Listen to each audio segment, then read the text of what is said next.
Hello guys, आप सभी को झारखंड पब्लिक स्कूल होलन के यूट्यूब चैनल में आप सभी का स्वागत है। तो आज हम लोग जैक द्वारा जारी क्लास 9th का मॉडल क्वेश्चन पेपर का आज मैथमेटिक्स सब्जेक्ट का आज हम लोग सॉल्यूशन करने जा रहे हैं। यहाँ पे हम लोगों के बीच 40 क्वेश्चन हैं और जिसको हम लोग वन बाय वन यहाँ पे आज सॉल्यूशन करते हैं। तो चलिए स्टार्ट करते हैं सॉल्यूशन। तो फर्स्ट क्वेश्चन है the coefficient of x in 7x² + 6x - 2 is, यानी ये हमारे पास एक क्वाड्रेटिक पॉलिनोमियल दे रखा है। इसमें पूछा है कि x का जो कोफिशिएंट है वो क्या होगा। तो x का जो कोफिशिएंट होगा इस पॉलिनोमियल में, तो x के साथ जो देखिए टर्म है मल्टीप्लाई में वो 6 है, तो x का जो कोफिशिएंट होगा वो 6 होगा, यानी option number B is the correct answer. Next question चलते हैं हम लोग क्वेश्चन नंबर सेकंड में। Following are polynomials in one variable. देखिए इस क्वेश्चन में पूछा जा रहा है कि इसमें कौन जो है वो वन वेरिएबल यानी एक चर में बहुपद है। तो सबसे पहले हम बताना चाहते हैं कि एक चर में बहुपद होने के लिए कंडीशन क्या होता है। तो सबसे पहला कंडीशन तो ये है कि एक चर में बहुपद होने के लिए चर एक होना चाहिए, और दूसरा कंडीशन ये है कि चर का जो पावर होना चाहिए वो एक कंप्लीट इंटीजर होना चाहिए। कंप्लीट इंटीजर कहने का मतलब है कि उस x का जो पावर होना चाहिए, x का पावर या तो 0 हो सकता है, 1 हो सकता है, 2 हो सकता है, यानी एनी पॉजिटिव इंटीजर होना चाहिए। तो देखिए यहाँ पे ऑप्शन फर्स्ट में दिख रहा है √x। तो √x मतलब अगर हम लोग रूट को यहाँ से रिमूव करेंगे तो यहाँ जो x का पावर हो जाएगा 1/2 होगा। सेकेंड ऑप्शन में भी √x है, तो इसका मतलब यहाँ भी x का जो पावर होगा 1/2 होगा। थर्ड ऑप्शन में √3x है, यानी यहाँ भी x जो है वो रूट के अंदर है, यहाँ भी हम लोग रूट को रिमूव करेंगे तो x का पावर 1/2 होगा, जो कि एक फ्रैक्शनल नंबर होगा। तो वेरिएबल का पावर कभी भी फ्रैक्शन में, डेसिमल में या नेगेटिव नहीं होना चाहिए। तो इसमें जो करेक्ट ऑप्शन होगा वो ऑप्शन नंबर डी होगा, नन ऑफ दीज। इसमें से कोई भी जो है वन वेरिएबल में पॉलिनोमियल नहीं है। नेक्स्ट क्वेश्चन चलते हैं क्वेश्चन नंबर 3। कह रहा है x² - 2x + 5 is a polynomial. यहाँ पे हमें पॉलिनोमियल का टाइप्स पूछा है कि ये किस टाइप का पॉलिनोमियल है। तो आप देख पा रहे होंगे कि इस पॉलिनोमियल में जो हाईएस्ट डिग्री है वो 2 है। तो हाईएस्ट डिग्री 2 है, तो इसका मतलब है ये जो पॉलिनोमियल होगा वो हमारा क्वाड्रेटिक पॉलिनोमियल होगा। Option number B is the correct answer है। क्वेश्चन नंबर 4 99² - 98², यानी इसका वैल्यू क्या होगा। तो ये सिंपली फॉर्मूला बेस्ड क्वेश्चन है। आप लोग फॉर्मूला जानते होंगे। ये फॉर्मूला एक होता है a² - b² = a + b और इंटू a - b। अगर इस फॉर्मूला पे पुट करके सॉल्व करेंगे तो ये दोनों को ऐड करेंगे तो 197 होगा, और अगर ये दोनों को हम लोग सब्ट्रैक्ट करेंगे तो 1 होगा, और 197 और 1 को मल्टीप्लाई करेंगे तो 197 हमारा आंसर होगा। Option number C is the correct answer. Next question चलते हैं क्वेश्चन नंबर 5। क्वेश्चन नंबर 5 है पॉइंट्स 1, 2 and -2, -3 और 2, -3 लाइज इन। ये सारे पॉइंट कौन से क्वाड्रेंट पे लाई कर रहा है ये पूछा जा रहा है। तो आप देख पा रहे होंगे कि जैसे अगर बात करते हैं हम क्वाड्रेंट का, तो क्वाड्रेंट में हम लोग पहले एक्सिस ड्रॉ करते हैं। ये है हमारा एक्स एक्सिस और ये है हमारा वाई एक्सिस। तो फर्स्ट क्वाड्रेंट में जो एब्सिसा और ऑर्डिनेट होता है वो दोनों पॉजिटिव होता है। सेकेंड में एब्सिसा नेगेटिव होता है और ऑर्डिनेट पॉजिटिव होता है, और थर्ड क्वाड्रेंट में एब्सिसा और ऑर्डिनेट दोनों नेगेटिव होता है, और फोर्थ क्वाड्रेंट में एब्सिसा पॉजिटिव ऑर्डिनेट नेगेटिव होता है। यानी फर्स्ट क्वाड्रेंट में जो है वो प्लस होगा, और सेकंड क्वाड्रेंट में माइनस, और थर्ड क्वाड्रेंट में माइनस, फोर्थ क्वाड्रेंट में प्लस। तो यहाँ जो पॉइंट्स गिवन है वो पॉजिटिव वाले हैं, नेगेटिव वाले और पॉजिटिव नेगेटिव, यानी ना तो ये फर्स्ट क्वाड्रेंट के पॉइंट है, ना थर्ड क्वाड्रेंट का है, और ना फोर्थ क्वाड्रेंट का। तो ये सारे जो पॉइंट्स होंगे वो डिफरेंट क्वाड्रेंट्स का है, यानी option number B do not lie in the same quadrant. Option number B is the correct option होगा। नेक्स्ट क्वेश्चन चलते हैं। करें कि the distance of the point -3, 5 from X axis. X axis से इस पॉइंट का डिस्टेंस क्या होगा। तो देखिए इसको हम लोग सॉल्व करते हैं। एक्स एक्सिस से पॉइंट का डिस्टेंस क्या होगा। जैसे मान लेते हैं ये एक्स एक्सिस है और ये हमारा वाई एक्सिस है। तो कोई भी पॉइंट अगर मान लो यहाँ पे पॉइंट हमारा पी है, ये अगर इसका कोऑर्डिनेट एक्स और वाई है, तो इसका मतलब ये पॉइंट जो है एक्स बताता है कि वाई एक्सिस से कितना डिस्टेंस पर है, एक्स कोऑर्डिनेट बताता है कि वाई एक्सिस से कितना डिस्टेंस पर है, और वाई कोऑर्डिनेट बताता है हमारा कि एक्स एक्सिस से कितना डिस्टेंस पर है। तो यहाँ जो पॉइंट दे रखा है -3, 5 और पूछ रहा है कि एक्स एक्सिस से कितना डिस्टेंस पर है। तो एक्स एक्सिस से डिस्टेंस बताने वाला जो पॉइंट होता है वो वाई कोऑर्डिनेट होता है। तो वाई कोऑर्डिनेट यहाँ पे 5 है, तो इसलिए इसका हमारा करेक्ट आंसर हो जाएगा option number C. Option number C is the correct option. Next question चलते हैं। करें any point on the line x is equal to Y is of the form, यानी कोई भी जो पॉइंट है x is equal to Y के form में कौन सा होगा। और यहाँ पे हमें देखना है, इस क्वेश्चन को ऑप्शन से इजीली कर सकते हैं कि x का वो वैल्यू हम लोग पुट करेंगे और तो y का वैल्यू भी सेम होगा। तो इसमें सिर्फ हमें देखने को मिल रहा है ऐसा किसमें, ऑप्शन नंबर डी में। तो ऑप्शन नंबर डी जो होगा हमारा वो करेक्ट आंसर होगा, क्योंकि यहाँ पे x के जगह पे k पुट करेंगे तो y भी मुझे k मिलेगा। नेक्स्ट क्वेश्चन में आते हैं। करें the solution of the equation x plus 2y is equal to 6 is, इस इक्वेशन का सॉल्यूशन क्या होगा। तो ये भी सिंपली हम लोग जो है ऑप्शन के थ्रू जाएंगे तो ज़्यादा इजी होगा। तो अगर x के जगह पे देखो, फर्स्ट ऑप्शन को देखते हैं, x का वैल्यू भी 2 है, y का वैल्यू भी 2 है। अगर पुट करते हैं तो ये भी इक्वेशन को सेटिस्फाई कर रहा है, क्योंकि x के जगह पे 2 पुट करेंगे, x के जगह पे 2 पुट करेंगे, y के जगह पे 2 पुट करेंगे तो ये 6 आएगा। और ऑप्शन नंबर बी, x के जगह पे 0 पुट करेंगे, y के जगह पे 3 पुट करेंगे तो यहाँ भी 6 आएगा। ऑप्शन नंबर सी में भी x के जगह पे 6 पुट करेंगे, y के जगह पे 0 तो ये भी 6 आएगा। तो इसमें जो है वो option number D, all of these यहाँ पे करेक्ट आंसर होगा। नेक्स्ट क्वेश्चन में चलते हैं। The slope of 2 parallel lines are, तो 2 पैरेलल लाइंस का स्लोप क्या होगा, इक्वल होगा, नेगेटिव रेसिप्रोकल होगा, 0 होगा या नॉट डिफाइन। तो ये इक्वल होगा। अब ये बता देना चाहते हैं कि ये इक्वल कैसे होगा, 2 पैरेलल लाइन का स्लोप जो वो इक्वल कैसे होगा। आइए समझते हैं, इसको थोड़ा सा समझ लेते हैं। देखिए कोई भी इक्वेशन हमारा जो होता है, किसी भी इक्वेशन यानी खास करके जो ये लीनियर इक्वेशन इन 2 वेरिएबल का जो जनरल फॉर्म होता है वो हमारा इक्वेशन होता है ax plus B Y plus C is equal to 0।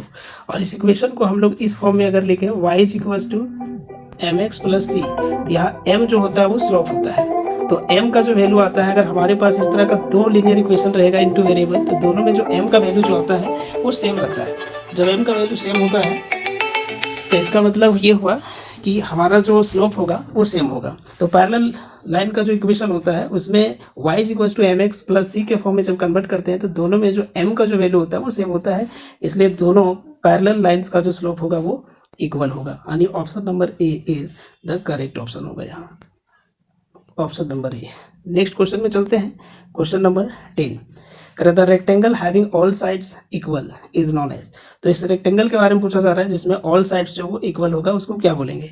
तो देखिए सबसे पहला बात कि क्वाड्रेंट का बात करते हैं, अगर क्वाड्रिलेटरल का बात करते हैं जिसमें ऑल साइड इक्वल होता है, ये 2 तरह का क्वाड्रिलेटरल होता है। एक जिसमें ऑल साइड्स इक्वल होते हैं लेकिन डायगोनल्स जो वो इक्वल नहीं होते हैं, इस तरह का जो क्वाड्रिलेटरल होता है उसको रोम्बस बोलते हैं। और एक क्वाड्रिलेटरल जिसमें ऑल साइड्स इक्वल होते हैं, ऑल एंगल्स जो वो 90 डिग्री होते हैं और डायगोनल्स इक्वल होते हैं, उसको स्क्वायर बोलते हैं। तो यहाँ जो क्वेश्चन हमें पूछ बैठा है, the rectangle having all sides equal is known as, तो ऑल साइड्स इक्वल में स्क्वायर भी हो सकता है और रोम्बस भी हो सकता है, लेकिन रोम्बस यहाँ पे ऑप्शन में नहीं है, तो इसका जो करेक्ट ऑप्शन होगा वो होगा स्क्वायर, यानी option number D, sorry option number C is the correct answer. Next question में चलते हैं। क्वेश्चन नंबर है 11।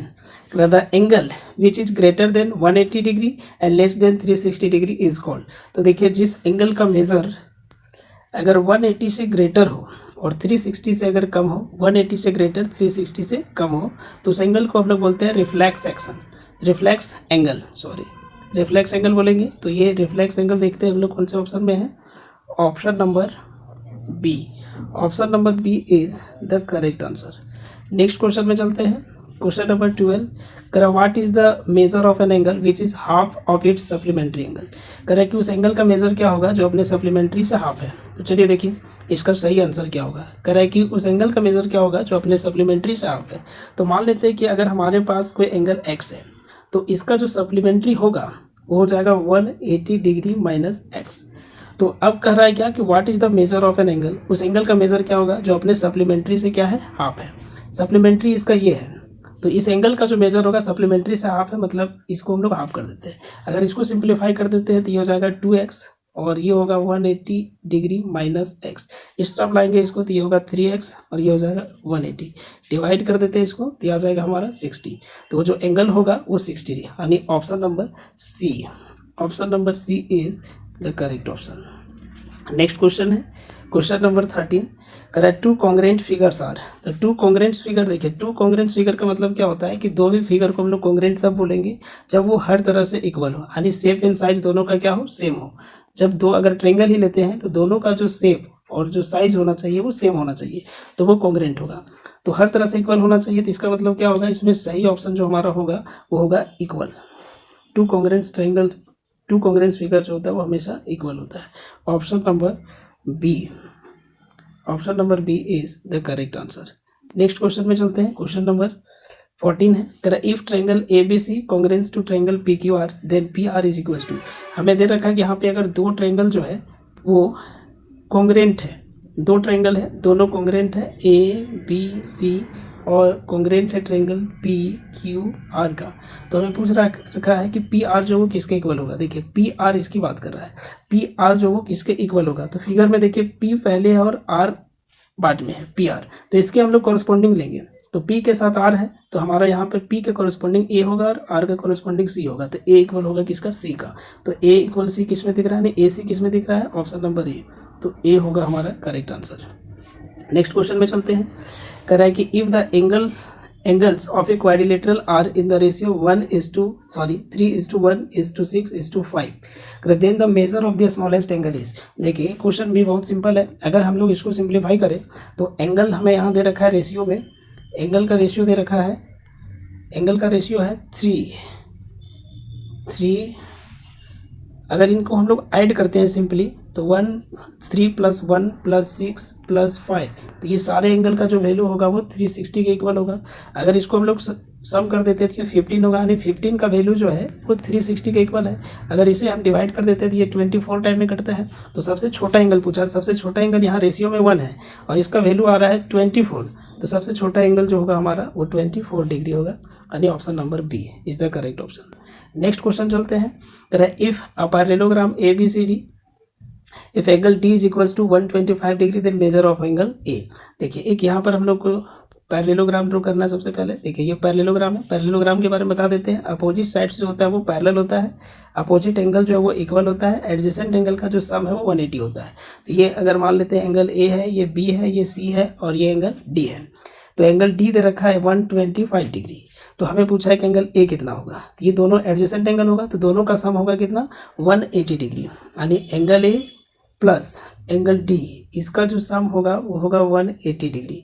अगर एंगल A फाइंड करना है तो इसका वैल्यू दे रखा है, तो 180 डिग्री में से माइनस कर देंगे 125 डिग्री। तो माइनस कर देते हैं, देखिए 10 में से 5 माइनस करेंगे तो ये 5 हो जाएगा, या बच गया 7 में से अगर हम लोग 2 माइनस करते हैं तो ये भी हो जाएगा 5, यानी हमारा सही ऑप्शन होगा option number C 55 degree. Next चलते हैं। करें if two parallelograms lie on the same base and between the same parallel lines the ratio of their areas. तो देखिए एक बात बताना चाहते हैं कि अगर दो ट्रायंगल हो सेम बेस और बिटवीन द सेम पैरेलल लाई करते हैं तो दोनों का एरिया सेम होता है, या फिर अगर दो पैरेललोग्राम भी अगर same base and between the same parallel lie करता है तो दोनों पैरेललोग्राम का एरिया सेम होता है। तो यहाँ देखिए हम लोगों को क्वेश्चन में दे रखा है कि दो पैरेललोग्राम्स हैं, तो दो पैरेललोग्राम्स हैं, तो इस तरह से अगर मान लेते हैं दो पैरेललोग्राम्स हैं, दोनों जो है वो लाई कर रहे हैं between the same base and same parallel, तो दोनों का एरिया सेम होगा। तो जब एरिया सेम होगा तो एरिया अगर सेम होगा दोनों का तो इसका रेशियो जो होगा वो तो कट जाएगा, और कट के कितना आएगा फिर 1/1, यानी option number B is the correct option. Next कह रहा है कि ये segment is the part between an arc and. देखिए सेगमेंट क्या होता है, सेगमेंट जो है एक सर्कल का ही पार्ट होता है। जैसे मान लो ये सर्कल है, अगर हम लोग यहाँ से एक कॉर्ड ड्रॉ कर देते हैं तो ये कहलाता है सेगमेंट, ये भी कहलाता है सेगमेंट। ये होता है मेजर सेगमेंट, ये होता है माइनर सेगमेंट, क्योंकि ये जो आर्क है वो छोटा है इसलिए ये माइनर सेगमेंट, ये आर्क बड़ा है तो ये हो जाएगा आपका major segment.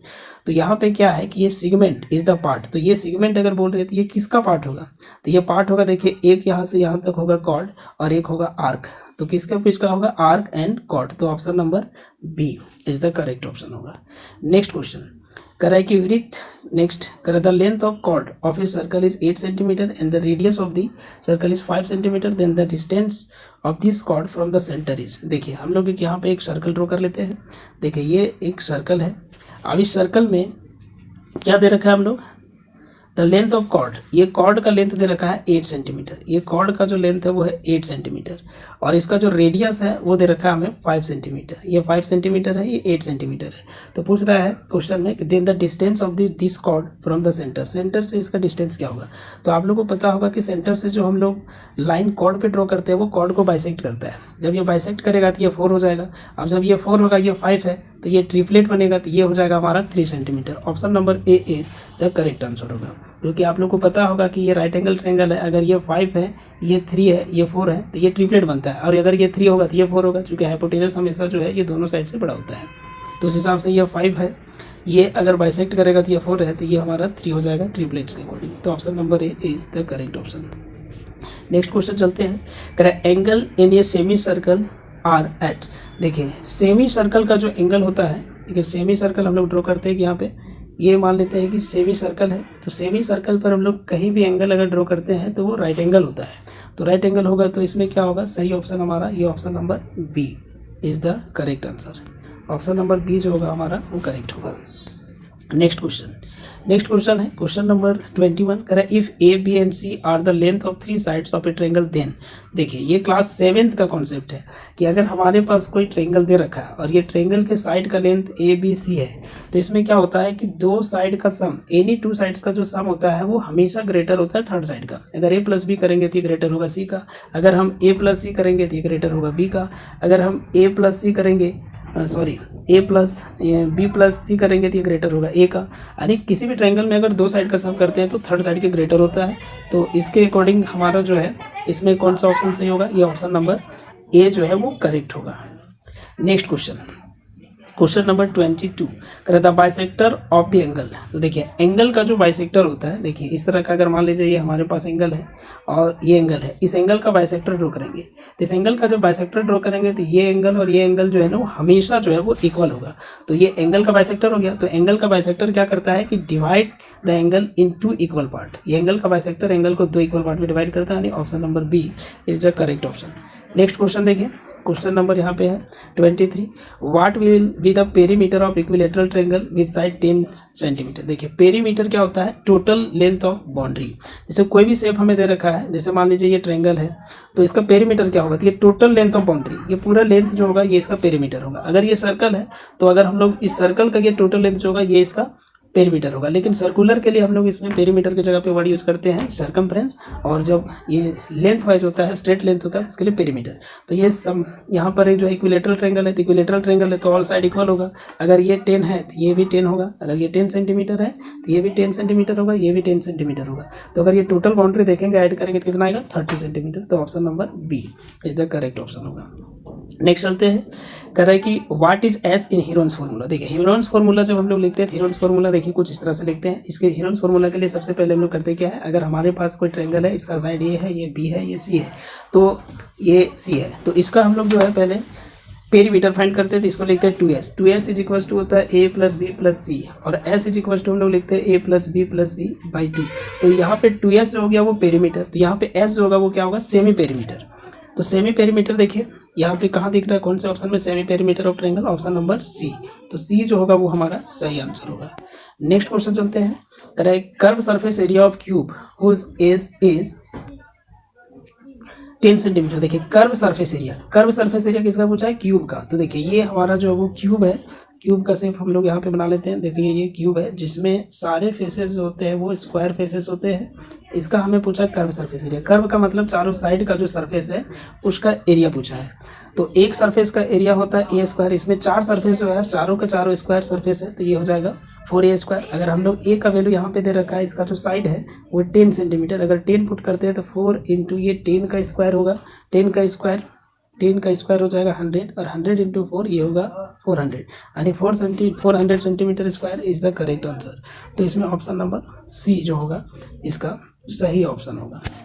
Next question number 26, the class mark of the class 100 to 120। देखिए क्लास मार्क फाइंड करने का अगर आप लोग को फॉर्मूला पता होगा तो ठीक है, नहीं तो डायरेक्ट बना सकते हैं फॉर्मूला। जैसे क्लास मार्क का जो फॉर्मूला होता है, क्लास मार्क का हम लोग जो फॉर्मूला लिखते हैं वो लिखते हैं lower limit plus upper limit divided by 2। अगर इन दोनों को ऐड करके हम लोग डिवाइड कर दे 2 से, तो 100 प्लस 120 डिवाइडेड बाई 2, तो ये हो जाएगा 220 डिवाइडेड बाई 2 यानी 110 यानी option number B is the correct answer. Next question में चलते हैं, कर रहा है कि the mean of the data, इस डेटा का जो मीन है वो क्या होगा। आप देख पा रहे होंगे यहाँ पे डेटा दे रखा है, तो इन सब को सिंपली हम लोग ऐड कर देंगे। तो ऐड कर देते हैं यहाँ पे, और जितना नंबर ऑफ ऑब्जर्वेशन है इन सबको हम लोग ऑब्जर्वेशन बोलते हैं। जैसे ये फर्स्ट ऑब्जर्वेशन है, ये सेकेंड ऑब्जर्वेशन है, इस तरह से इन सब। तो अगर हम लोग इसको ऐड करेंगे तो ये 2 + 3 + 4 + 5 + 0 + 1 + 3 + 3 + 4 + 3, अगर और सबको हम लोग डिवाइड कर देंगे नंबर ऑब्जर्वेशन से 1 2 3 4 5 6 7 8 9 10 से डिवाइड कर देंगे। तो इनको पहले ऐड कर देते हैं।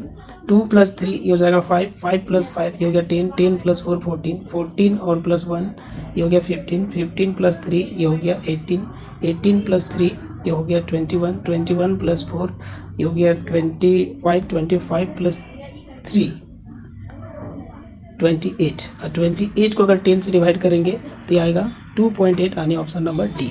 Option number D is the correct option. Next कह रहा था मीडियन ऑफ द क्लास। देखिए मीडियन ऑफ द क्लास पूछ रहा है, इसमें ऑब्जर्वेशन दे रखा है। तो मीडियन को फाइंड करने के लिए सबसे पहले हम लोग जो गिवन ऑब्जर्वेशन है उसको असेंडिंग या डिसेंडिंग ऑर्डर में अरेंज करते हैं। तो ये डेटा ऑलरेडी जो है वो अरेंज है असेंडिंग ऑर्डर में, तो सिंपली इसका मीडियन जो है वो 20 वाला टर्म हो जाएगा जो कि ऑलरेडी अरेंज है। तो 8 इसका मिडिल टर्म है, तो 8 हो जाएगा इसका मीडियन। नेक्स्ट क्वेश्चन चलते हैं। कह the probability of an impossible event. Impossible event मतलब जो इवेंट हो ही नहीं सकता है, तो उस इवेंट का जो प्रोबेबिलिटी होता है वो होता है 0। तो ये option number B is the correct option होगा। यहाँ पे जो सही ऑप्शन होगा option number B. Next question है question number 30। If a coin is tossed twice then the total number of outcomes. देखिए एक कॉइन को 2 बार उछालिए या 2 कॉइन को 1 बार उछालिए बराबर माना जाता है। तो इसका जो प्रोबेबिलिटी मतलब आउटकम्स पूछा है, तो अगर हम लोग एक कॉइन को देखते हैं तो एक कॉइन में 2 पहलू होता है, हेड एंड टेल, और इसको 2 बार टॉस करेंगे तो इसका पावर 2 हो जाएगा, यानी जो आउटकम्स जो बनेगा वो 4, यानी option number B is the correct option. Next question देखिए। Which of the following has terminating decimal. Terminating decimal का मतलब है कि रिमाइंडर 0 हो जाएगा, जिसमें कौन है। एक बार बताना चाहते हैं, अगर कोई फ्रैक्शन हमारा p/q के फॉर्म में है और अगर q जो है वो 2 का पावर m इंटू 5 का पावर n अगर इस फॉर्मेट में है तो उसका डेसिमल एक्सपेंशन जो होता है वो टर्मिनेटिंग होता है, अदरवाइज जो है वो नॉन टर्मिनेटिंग होता है। तो इसमें किस में हो सकता है, तो देखिए यहाँ पर हम लोग जो है ऑप्शन नंबर बी जो है बी इस फॉर्म में है, क्योंकि बी में जो है वो 9 कितना है 25 है। तो यहाँ पे q का वैल्यू 25 है, अगर हम लोग इसको लिखेंगे तो ये 5 का पावर 2, तो 5 का पावर 2 है, तो इसका मतलब ये जो है हमारा इसी फॉर्म में है, या तो 2 का पावर m होना चाहिए या फिर 5 का पावर n होना चाहिए। तो ये इस फॉर्म में है, तो इसलिए ये जो है वो टर्मिनेटिंग डेसिमल हमारा ऑप्शन नंबर बी होगा। नेक्स्ट देखिए, करे the zeros of the polynomial. इसका जीरोज क्या होगा, जीरोज का मतलब एक्स का वैल्यू, एक्स का कौन सा वैल्यू जो होगा जो इसको 0 बना देगा। तो इसको हम लोग ऑप्शन से करते हैं, ज़्यादा इजी होगा। तो देखिए ऑप्शन नंबर सी में लग रहा है कि अगर हम लोग के पास सी में जो वैल्यू 2/3 इसको अगर हम लोग पुट कर देते हैं, जैसे 3 है यहाँ पे, एक्स की जगह पे पुट करेंगे 2/3 -2, तो 3 से 3 कैंसिल होगा, 2 - 2 यानी 0। तो यही ऑप्शन जो है इसे 0 बना रहा है, तो यही होगा इसका 0, जो option number C. Next question number 33 करा फैक्टराइजेशन से क्वेश्चन है, फैक्टराइज करना है इसको। तो फैक्टराइज करने के लिए आपको पता होगा कि फर्स्ट और लास्ट टर्म जो है वो मल्टीप्लाई में होता है, बीच वाले टर्म को हम लोग तोड़ते हैं। जैसे ये है 6x² + 5x - 6, ये टर्म मल्टीप्लाई में होता है, बीच वाले टर्म को हम लोग को ब्रेक करना होता है। बीच वाले टर्म को इस तरह से ब्रेक करेंगे कि फर्स्ट और लास्ट टर्म को मल्टीप्लाई करने के इक्वल होना चाहिए, और ऐड या सब्ट्रैक्ट करने पर ये बीच का टर्म होना चाहिए। तो इसको अगर हम लोग ब्रेक करें तो ये इस तरह से ब्रेक हो जाएगा, 6x² + 9x और माइनस में हो जाएगा 4x, और ये हो गया -6। तो देखिए 9x में 4x माइनस करेंगे तो प्लस में 5x बचेगा, और मल्टीप्लाई करेंगे तो -66x² होगा। तो यहाँ से कॉमन हमारा आ जाएगा 3x कॉमन आएगा, यहाँ पे बचेगा 2x और प्लस यहाँ पे बचेगा हमारा 3। यहाँ से कॉमन लेंगे तो माइनस कॉमन आ जाएगा 2, और यहाँ बचेगा हमारा 2x और प्लस 3। तो इस दोनों में से कॉमन आ जाएगा, और इसके साथ इसको लिखेंगे इस टर्म को, तो ये 3x - 2, और ये दोनों में फिर कॉमन आ जाएगा, तो ये हो जाएगा 2x + 3। तो ये देखिए ये ऑप्शन किस में है, 3x - 2 और 2x + 3, कौन सा ऑप्शन में दिख रहा है ये 3x - 2, 3x - 2 ये ऑप्शन नंबर बी में दिख रहा है। तो ऑप्शन नंबर बी जो होगा हमारा वो करेक्ट ऑप्शन होगा। Next question, the abscissa of the coordinate. देखिए x कोऑर्डिनेट को एब्सिसा कहते हैं, तो x कोऑर्डिनेट यहाँ -2 है, तो ए जो होगा हमारा वो सही ऑप्शन होगा। Next question, the point 3 4 lie in the equation. अगर इस इक्वेशन पर ये पॉइंट लाई कर रहा है तो ए का वैल्यू यहाँ पे पूछा है क्या होगा। तो देखिए अगर ये पॉइंट हमारा इस इक्वेशन पे लाई कर रहा है तो इस इक्वेशन को सेटिस्फाई करेगा, तो वैल्यू पुट कर दीजिए। एक्स के जगह पे 3 पुट करेंगे और वाई के जगह पे 4 पुट करेंगे, तो ये हो जाएगा 3 इंटू 4, ये वाई का वैल्यू है, और दिस इज इक्वल टू होगा ए इंटू 3 और प्लस हो जाएगा 7। ये अगर मल्टीप्लाई होगा 12, इधर ले आएंगे माइनस हो जाएगा 5, अगर ये 7 माइनस हो जाएगा और यहाँ हो जाएगा 3a। तो अगर ये माइनस कर देते हैं तो ये हो जाएगा 5 और ये 3 डिवाइड में आ जाएगा, तो ए का वैल्यू हमारा आ जाएगा 5/3 यानी option number C. Next question में चलते हैं। कहता है कम्प्लीमेंट्री एंगल ऑफ 55 डिग्री। देखिए कम्प्लीमेंट्री एंगल क्या होता है कि कम्प्लीमेंट्री एंगल में दो एंगल का जो सम होता है वो 90 डिग्री होता है। अगर एक एंगल हमारा 0 डिग्री तो इसका कम्प्लीमेंट्री एंगल होगा 90 डिग्री। अगर एक एंगल हमारा 1 डिग्री है तो कम्प्लीमेंट्री एंगल होगा 89 डिग्री। तो उसी तरह से अगर एक एंगल हमारा जो है वो 55 है तो दूसरा कितना होगा, तो 90 माइनस हमारा कितना हो जाएगा 55। तो 90 में 55 माइनस कर देते हैं, 10 में से 5 माइनस करोगे तो 5 होगा, और यहाँ 8 में से 5 माइनस करोगे 3, यानी 35 degree, option number B. Next question चलते हैं। कह रहा है in triangle A B C, A B is equal to B C, angle B is equal to 20 degree, then angle A is equal to. देखिए एक triangle हमें दे रखा है, एक ट्रायंगल दे रखा है ए बी सी, इसमें ए बी जो है इक्वल है बी सी का, तो हम लोग पढ़ रखे, और इसमें एंगल बी जो वो 70 डिग्री है, तो एंगल बी 70 डिग्री है, तो हम लोग पढ़ रखे हैं कि जो साइड इक्वल होता है उसका एंगल भी इक्वल होता है। तो ये एंगल भी मान लो x है, तो ये भी एंगल कितना हो जाएगा x। अगर ये तीनों एंगल का सम करेंगे तो x प्लस x ये हो जाएगा हमारा 2x और प्लस हो जाएगा 70 और ये इक्वल होगा 180 का, यानी 2x इज इक्वल टू, उधर अगर माइनस कर देंगे तो 180 में अगर हम लोग माइनस कर दें 70 डिग्री तो ये कितना हो जाएगा, ये हो जाएगा 0, 8 में 7 माइनस होगा तो ये हो जाएगा 1 और ये हो जाएगा हमारा 1, और ये 2 से अगर इसको कैंसिल कर दें तो ये कट जाएगा 55 टाइम में। तो ऑप्शन नंबर जो है यहाँ पे option number B sorry C जो है वो करेक्ट आंसर होगा। नेक्स्ट क्वेश्चन देखते हैं 38। कहता है 3 angles of quadrilateral 75 degree 90 degree 75 degree, then the fourth angle is. देखिए हम लोग जानते हैं कि क्वाड्रिलेटरल का जो एंगल का सम होता है वो 360 होता है, तो ये 75 है, ये 90 है और ये मान लेते हैं 75 है, तो फोर्थ एंगल पूछा है क्या होगा। तो तीनों को ऐड कर देंगे, 360 से इक्वल कर देंगे, 75 को अगर हम लोग ऐड करेंगे तो कितना हो जाएगा, ये हो गया 75 plus 75 plus 90 plus x is equals to 360। अगर 75 और 75 को ऐड कर दें तो ये हम लोग का हो जा रहा है 5 प्लस 5 ये हो जाएगा 10 और 7 प्लस 7 14 और 1 15 हो जाएगा।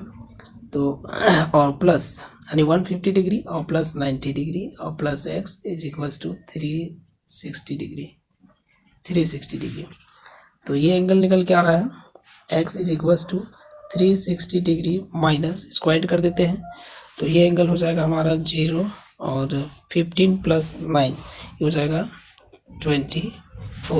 24 माइनस कर देते हैं तो ये हो जाएगा 0, ये हो जाएगा यहाँ पे 2 और ये 1, यानी 120। Option number D is the correct option होगा। Next question, the frequency of 5 in the data. ये जो ऑब्जर्वेशन दे रखा है, जो डेटा है इसमें 5 का फ्रीक्वेंसी, तो देखिए 5 काउंट कीजिए यहाँ पे कितना टाइम्स है वही उसका फ्रीक्वेंसी होगा। तो 5 देखिए यहाँ पर 1 टाइम्स 2 टाइम्स 3 टाइम्स 4 5 6 7 टाइम्स है, तो इसकी फ्रीक्वेंसी हो जाएगा 7। नेक्स्ट क्वेश्चन देखते हैं। करिए coin is tossed 100 times and tails are obtain 60 times. देखिए एक क्वाइन को जो है वो 100 टाइम्स एक क्वाइन को जो है वो टॉस किया गया है, उसमें 60 टाइम्स जो है वो टेल आया है। तो इसका मतलब जो हेड है, टेल अगर आया है हमारा कितना टाइम्स, टेल आया है 60 टाइम्स, तो इसका मतलब है कि जो हेड आया होगा वो कितना टाइम 40 टाइम। तो प्रोबेबिलिटी पूछा है हेड का, तो हेड आया है 40 टाइम्स, तो टोटल पॉसिबल आउटकम्स हो गया हमारा 100, वो नीचे लिखेंगे, और जो इवेंट्स के फेवरेबल आउटकम्स है 40, क्योंकि हेड का हमें प्रोबेबिलिटी पूछा है 40 ऊपर लिखेंगे, तो 40/100 जो है वो हमारा करेक्ट ऑप्शन होगा, यानी ऑप्शन नंबर बी। तो इस तरह से ये हम लोग आज 40 क्वेश्चन का वीडियो कंप्लीट किए हैं, और आप लोग इसे ज़रूर देखें, आप लोगों को बहुत फ़ायदा होगा, इससे एग्ज़ाम में अच्छा स्कोर करने में ये बहुत हेल्पफुल होगा ये वीडियो। इस वीडियो को देखें और अपने दोस्तों तक शेयर करें ताकि वो भी इस वीडियो को देखें और अच्छे अंक प्राप्त कर सकें। और आगे के वीडियो को देखने के लिए आप लोग इस चैनल में बने रहें।